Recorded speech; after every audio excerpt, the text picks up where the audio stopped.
The reason we chose the name Amends actually comes from one of the lyrics in a song called More Sky that Chester and I wrote back in 1993.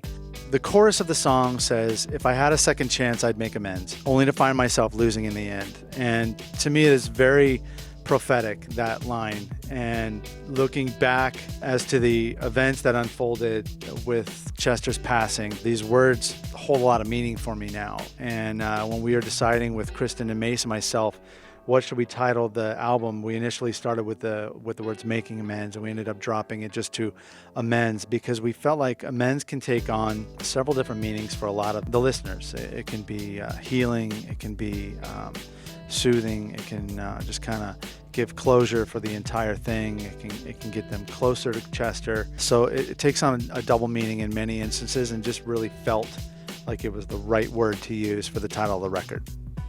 We get a lot of questions as to how we were actually approaching these songs, and what we did was we reverse engineered a lot of the music. We took all the music away. We kept the vocal track and the lyrics and everything that was there. That was all Chester. And we did some of the arrangements, moving his vocal track back and forth and things of that nature, and put a chorus here and just restructured it that way. But we kept the integrity and the intention of all of the vocals intact from its original inception. And then we actually rewrote all of the music to every single song from the ground up. So it was doing it backwards. And we did it with the intention when we started. We said, everything we do is going to be to showcase Chester vocally. There was no flashy guitar solos and stuff all over the place. It was really meant to showcase Chester as a singer, and I think we did a damn good job at it. So when we initially started to work on the music, Chester was still alive.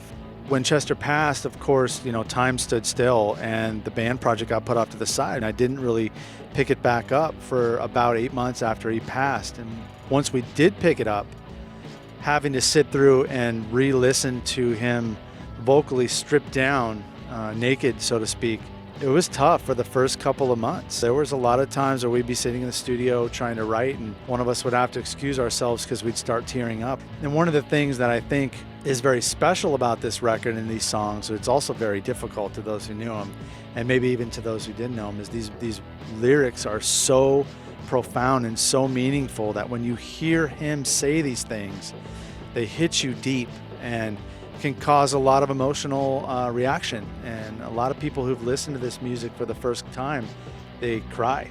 It gave us that chance to connect the listener to him on a deeper level. As we started developing these songs, and we were taking a very slow approach to everything and trying to bring it all together, I kind of had this idea of bringing people that Chester had a connection with into the project that he had not had a chance to play with before. And we brought in Monkey and Head from Korn. They didn't just like his vocals, they actually loved him as a person. These people that we brought in have a connection with Chester. And then through that process, we kind of leveraged it into another idea. It just hit me one day as we were sitting in the studio. I said, what if we brought in Chester's kids and gave them an opportunity to sing with their father?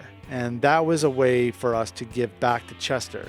Throughout this entire process, I've kind of been revisiting this idea of gratitude and finding thankfulness and just overall gratitude for having someone like Chester in my life in the first place.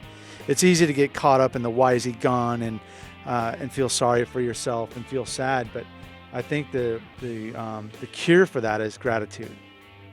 And it's gotten me through this entire process and given me drive.